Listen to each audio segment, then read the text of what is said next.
ഞാനൊരു കഥ പറയാം. വളാഞ്ചേരി കോമ്പുറത്ത് മരക്കാർ മൗലവി എന്ന് പറയുന്ന ഒരു വെല്ലിപ്പാക്ക് പൂർണ്ണ ഗർഭിണിയായ മകള് ഭക്ഷണം വിളമ്പിയിട്ട് അകത്തേക്ക് പോയി. നിമിഷ നേരങ്ങൾ കൊണ്ട് തന്നെ ഈ കറി വിളമ്പിപ്പോയ മകള് പ്രസവിച്ചു എന്നുള്ള വാർത്തയാണ് വെല്ലിപ്പ കേട്ടത്.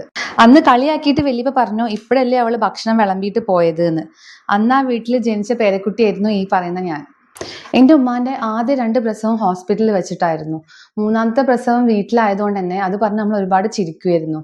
ഈ മെഡിക്കൽ വിദ്യാഭ്യാസമൊക്കെ പൂർത്തിയായതിനു ശേഷമാണ് അന്ന് ഞാനും എൻ്റെ ഉമ്മയും കടന്നു പോയത് ജീവൻ പണയം വെച്ചിട്ടുള്ള ഒരു ചൂതാട്ടാണെന്ന് എനിക്ക് മനസ്സിലായത്. അക്യുപഞ്ചർ പഠിച്ച ദമ്പതികള് അവരുടെ പ്രസവം വീട്ടിലെടുക്കുകയും ജനന സർട്ടിഫിക്കറ്റ് കിട്ടുന്നില്ല എന്നുള്ള ന്യൂസൊക്കെ നിങ്ങൾ കേട്ടിട്ടുണ്ടാവും.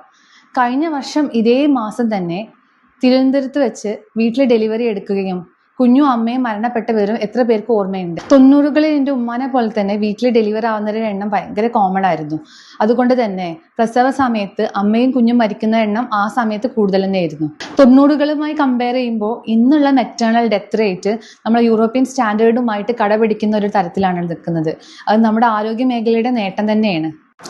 എത്ര എക്സ്പീരിയൻസ്ഡ് ആയ ഡോക്ടേഴ്സ് ആണെങ്കിലും ഓരോ പ്രസവങ്ങളും പുതിയ അനുഭവങ്ങളാണ്. എപ്പോൾ വേണമെങ്കിലും കാര്യങ്ങൾ മാറി മറിയാം, കോംപ്ലിക്കേഷൻസ് വരാം.